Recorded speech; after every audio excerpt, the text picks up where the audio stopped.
Talking God with Uncle Luke. This week, the social justice warrior. Come on in, let's check it out together. Luke chapter 18, verse 1 to, I forget. Come on in. All the bubbas of the world, we got one mission in mind. Welcome to the Biblical Channel. Always glad somebody's showing up because here at the Biblical Channel, we are absolutely convinced that we all need to wring the chamois of life out to the best that we possibly can. And old Uncle Luke here is going to be one of those sources of great information. Unbelievable how relevant, Uncle Luke writing 2,000 years ago can actually capture things that are so relevant today, mostly because we don't change very much. Human beings do not change very much. The same concerns that existed now or existed then exist now. All of that is true. But anyhow, to get you to read your Bible, say your prayers, get together, talk God, the Bible has some amazing content. I would say original content. Like very few other source documents, really push comes to shove. It depends on, who is your authority for good conversations. Where do you go to get good conversations going? Well, the Bible is just that. And here at the Biblical Channel, we just feel like it's time to get from the bullshit to the holy shit and do the holy shit right, to get our hearts to say, my soul magnifies the Lord, like Mary said, that her spirit rejoices in God, her Savior, like Mary said.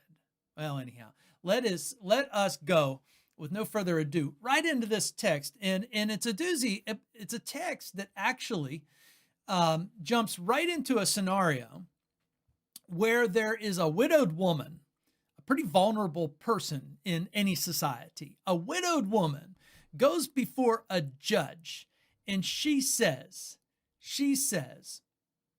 give me justice against my adversary. Now, the text around this tells us, and the story is really couched in the hands of this unjust judge or unrighteous judge. The judge is a judge who does not, care for God. This is also a judge that doesn't care for man, neither feared God nor respected man. We're told about the judge, and we're not told that once, we're told that twice. So that is the primary bearing of the story, and the primary bearing of the story on this widowed woman's plight for justice.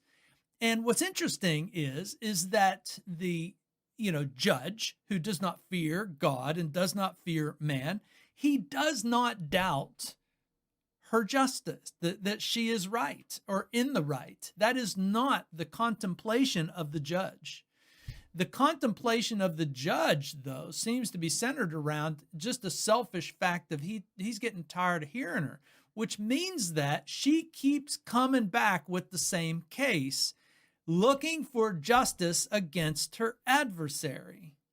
It's only when she wears him down that he finally says, I'll give you justice. Notice he doesn't say that you've convinced me of your justice. It's just that he decides to give her justice.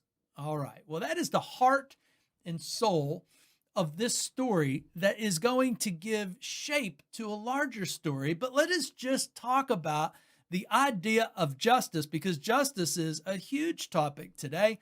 It is the topic of the, of the both the old part of the Bible and the new part of the Bible too. In fact, I would say that our ideas and concerns with justice have come from the pages of the Bible. They really don't come from any other source. I don't want to get into the weeds of argument, but I'm just saying that the Bible, in both the Old and New section, drum into our minds that we need to be concerned about justice correctly.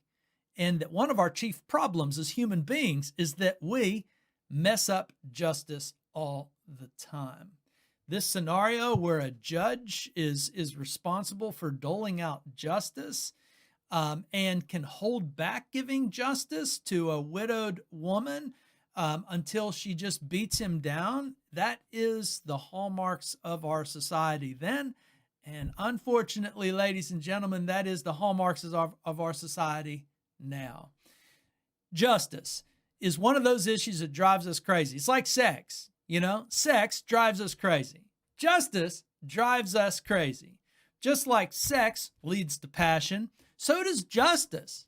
Justice leads immediately to passions. And passions, lead us to, well, honestly, passions lead us to all kinds of emotional swings, etc. It is the very substance of what can drive us absolutely crazy. And so justice does drive us crazy. I would think just, pretty similar. Simon Birch once said that sex drives people crazy. And I agree with him. Simon Birch, I think you were right on it, man. Because sex, takes us straight to passion, and passion always takes us to cray town. So justice, does lead us to passionate feelings. It is the substance of oftentimes people absolutely losing their marbles, and rightfully so. Rightfully so. It's a very, very delicate subject. But here's what's surprising about the topic of justice. Very few people actually define what they mean when they're talking about justice.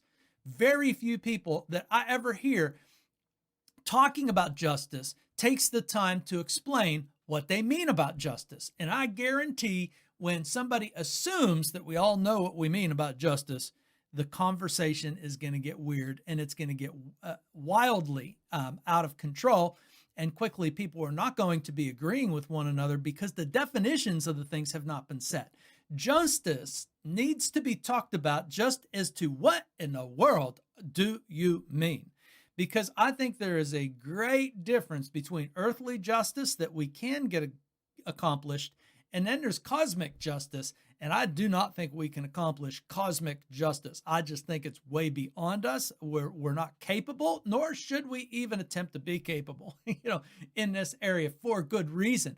But anyhow, just justice is the centerpiece of this scenario with this old orphan widow, but it's going to raise up the issue of all social justice, which let's just talk about that, right? Social justice is an oxymoron. The word social is never needed for justice because that's all there is social justice. All justice is about the social networking of human beings with one another and what those human beings have decided is just and unjust behavior towards one another. And that is the substance of laws that eventually get made so that justice actually can happen. But there's no actual need for social justice because all justice is social justice. All justice is about how we agree as a group of people to a certain set of norms and guidelines and procedures that, are the substance of society. So all of this is very natural. And that's what, should be, in the conversational swing of things. And this whole topic of justice, man, I get excited about it because it's very fun to think about. So what happens when people get very passionate and they haven't defined justice is often that people just, get wildly excited about retribution. Retribution in the hands of the angered is always going to be a dangerous scenario. It's the mob think. It's the group think that just leads to tirades. And truthfully, at the heart and soul of the issue might be, a legitimate issue. But if justice leads to our passions without any real definitions, it leads to a retribution in the hands of the angered. And that is never going to get us the results that we actually can measure and say, okay, well, justice was served. And really the rise of natural government is just the rise of these problems surrounding justice that emerge naturally between human beings. Human beings living in a group, living in context with one another are always going to press in on one another. And when they press in on one another, the issue of justice is going to be the conversational point. What is just and what is unjust? And that needs to be sorted out. And that's the rise of natural government. But remember, all government is merely a necessary evil. It arises out of our evils. It does not arise out of our goodness. Government is necessary, but it's also there because of our evils and our evils surrounding justice. Also, probably needs to be said that we can hardly have a conversation about justice without having a conversation about equality, because when equality feels trampled on, that too brings about justice around the corner. And equality is one of those issues that we need to define as well. Well, let us hold off on just that definition, and let us just try to work out what the problems are so that we can kind of get our head wrapped around what a definition of justice really is. And so it has to be noted, as a human being that can read, if you read back into the pages of history, that historically governments have had a problem with partiality.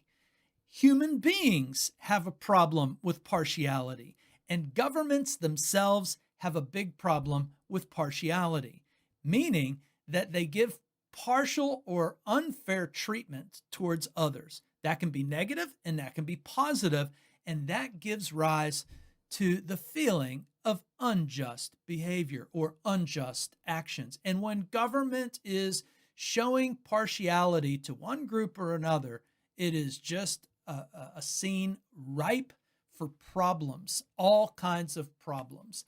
And so the American Revolution that we had 240 some years ago was not some sort of pissing contest with England. It was the establishment of a government, knowing that government has a problem with partiality. It was the establishment of a government that the people could actually control.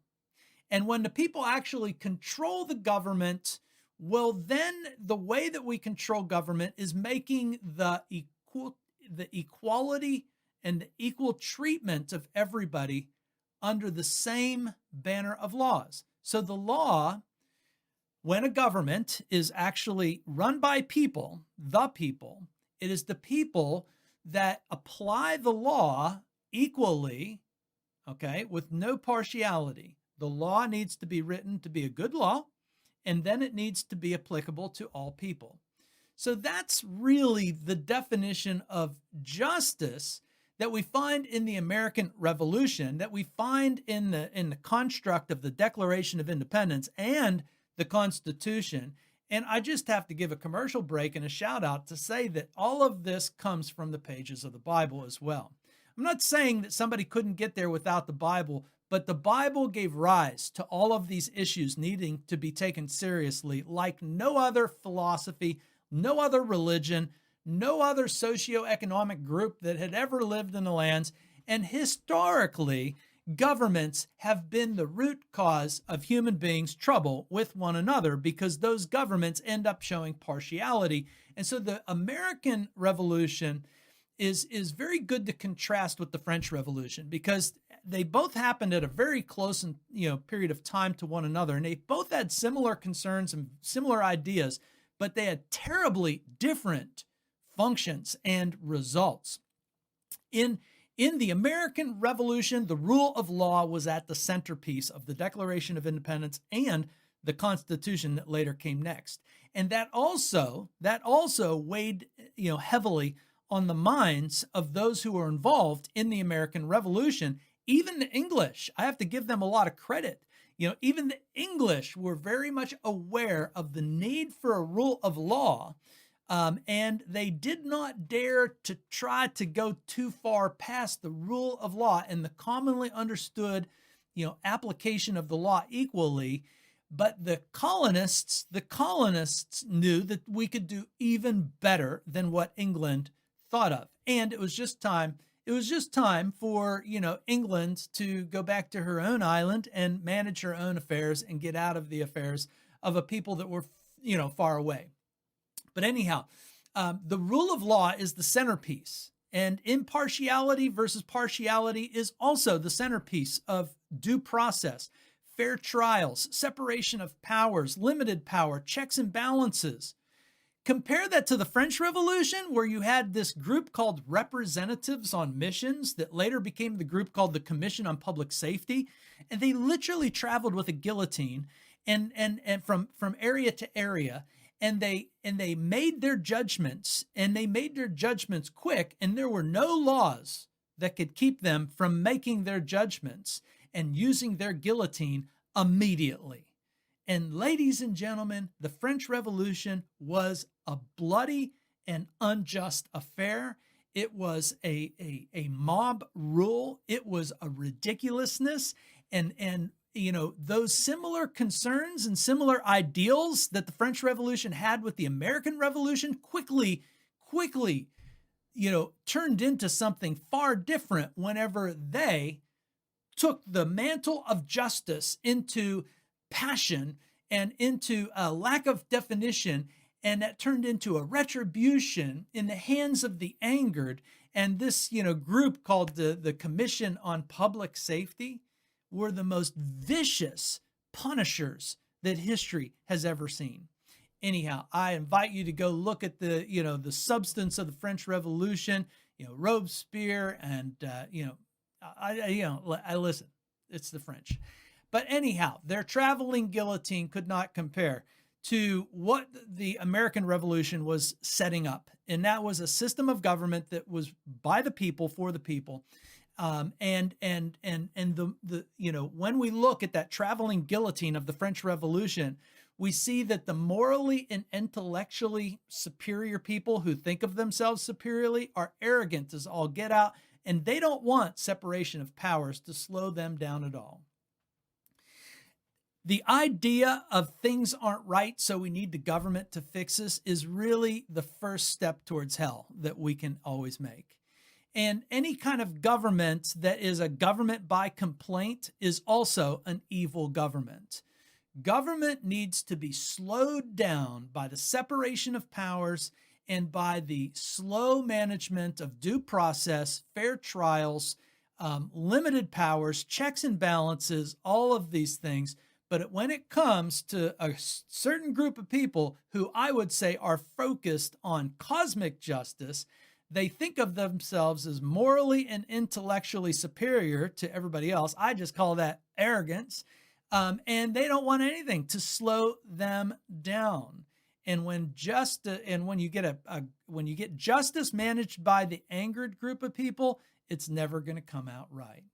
Unbridled government power is the habit of humanity, because humanity falls into the trap of thinking that government must fix all the problems that are observed in life. This is where the Bible steps in, because the Bible steps in to give us a very clear picture of God and how God's earthly justice is a justice of patience and slowness. We see that because God does not smote us on the spot. He does not throw lightning bolts at everybody who does a problem, or does something wrong. Earthly justice from a biblical point of view is very different than cosmic justice. And cosmic justice here on earth tries to get involved in fixing all past mistakes and being the final judge and arbiter of all things, picking its winners, picking its losers. And in this equation today, Joe Sixpack has no chance of coming out, in the cosmic justice minded out, with a fair trial or anything like that. And I would say that, today's social justice warriors, more than anything, need to be slowed down with their view of cosmic justice, because the Bible reminds us that we have limited abilities as human beings, that we ought to be very concerned about justice, yes, but we also ought to be very concerned about our abilities when it comes to justice, that we have no earthly power to really right all of the wrongs of history. We cannot do it. And that we have no right to demand perfection. We can aspire to doing things better, but we cannot demand perfection, because perfection amongst a very imperfect group of humanity is never going to be possible. Cosmic justice warriors, quite frankly, are too heavenly minded to do any earthly good. Biblical faith is about trusting God's justice and living under God's justice. God's mercy lets our bad justice go on, and also his patience allows us to keep making better forms of justice. And I do say, without without hesitation that what we have in the Declaration of Independence and the Constitution of the United States is wildly different than what any other country has. And there have been many countries that have benefited by trying to bring in similar, ideas to what we, have brought up. And we didn't invent these ideas. These ideas came to us through the pages of history as corrections.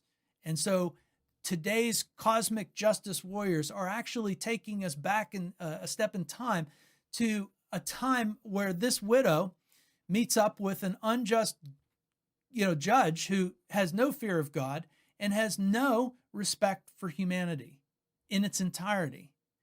And I would say that there is never, ever going to be a way for justice to emerge unless God is in the conversation and a respect for man is in the conversation. And both of them need to be brought together, and we need to slow down and understand how imperfect we are.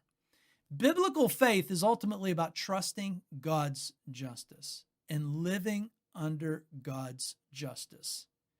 God's mercy upon us is that he lets our bad ideas of justice go on so that we can keep making better corrections. And we have, and we've made great strides. I'm not, I'm not a boo bird. We've made great strides, but what I see is that those who think they can do cosmic justice here on earth, they're of no earthly good. And they're not even of any heavenly good either. Only God can do cosmic justice. Now, I know if you're a good listener, you're saying, Billy, man, that was quite a rant, because what's that? I mean, really, you got all that out of this little widow going before an unjust judge? I did, because it's a conversation about justice that we need to start having with one another, and we need to clarify. But here's the funny thing. It's Jesus that is bringing about this conversation and this parable about this, unjust judge who, merely gives in to the widow because he doesn't want to hear her talk anymore.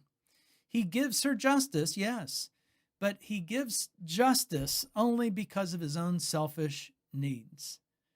You know that old saying about the blind squirrel can find an acorn every once in a while.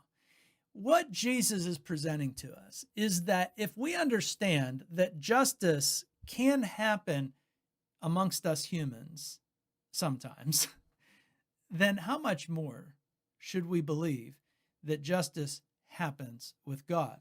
This story that Jesus brings to us is, according to his own mind, is to the effect that we ought to always pray and not lose heart. Now, that's pretty crazy to think about. This story of justice is so that we ought to always pray and not lose heart.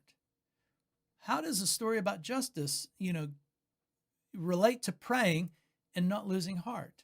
Well, just like I said, justice drives us crazy because we see injustice happening all the time and all around, and we feel the effects of unjust behavior all around us. We hear it on the news, and then we experience it in life. Jesus knows that to be a human, you're going to experience injustice at some level, and it's going to drive you crazy. And you need to slow down and get a bigger view of justice. And you need to allow God to be in control of cosmic justice. Jesus assures his hearers, put your faith and your trust in God, who will always make the right decision. God will give you justice. The promise of justice is yours when you believe in God. When you actually trust God, you are trusting him and his justice, that there is nothing that he will let go. He is keeping track of all injustices in this world. He does not need you to act morally or intellectually arrogant with your society and take matters and your guillotine into your own hands. He needs you to slow down. He needs you to slow down and put your faith and your trust in him. And this is really what Jesus is calling our attention to. Prayer is not something you do at a meeting. Prayer is something that you do all the time. Prayer is something that you do on an everyday basis, and prayer is a reminder that you are serving and you are part of God, who is being patient with the world in which we live. I love, in the old portion of the Bible, when it is just as relevant as anything else we have in life. Micah chapter 6, verse 8. God has shown you, O man, O mortal, what is good. And what does the Lord require of you? To act justly and to love mercy and to walk humbly with your God. Jesus/God knows that this world is characterized by a lack of justice. We get it right every once in a while, and if we can get it right every once in a while, how much more will God get it right all the time? Jesus goes on to say that when you put your trust in God, you get immediate justice. All things are right. Oh no, that does not mean all things are going to go well here on earth. Why? Because God himself is practicing his mercy upon us, and we ought to do the same. We cannot expect perfect justice. We should only work towards better justice. We ought to be mindful of justice, but just as we're mindful of justice, we need to be mindful of mercy. I got news for everybody. Cosmic justice warriors of today are the least merciful people I have ever heard of in my own lifetime. And we need to be very, very aware of that.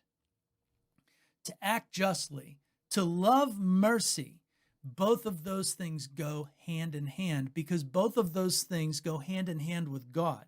We need to slow ourselves down and walk humbly with our God. Yes, we always need to be concerned at doing a better job with justice, but we need to be in continual prayer, in our continual humility before God, knowing that we ourselves, are incapable, and there is no human being that is capable of instituting some sort of perfect justice here on earth. That is what we are waiting for when the Son of Man comes back. And that is Jesus Christ, that is God. And that's what Jesus says. Will the Son of Man find faith? People trusting in God's justice, with God's mercy, while they're humbly walking with God here on earth. That is true for Jesus' own day and when Jesus returns. And when Jesus returns, that's what he's been talking about for the last 3 chapters in Uncle Luke here. When Jesus returns, this is the end. And all things will be handled with perfect justice. Not even cosmic justice. Cosmic justice, yes, but perfect justice, because only God is capable of such a thing. Well, that's what we got this week. Justice. What does God require of us? To act justly, to love justice and mercy, and walk humbly. Be humble. Catch you next time.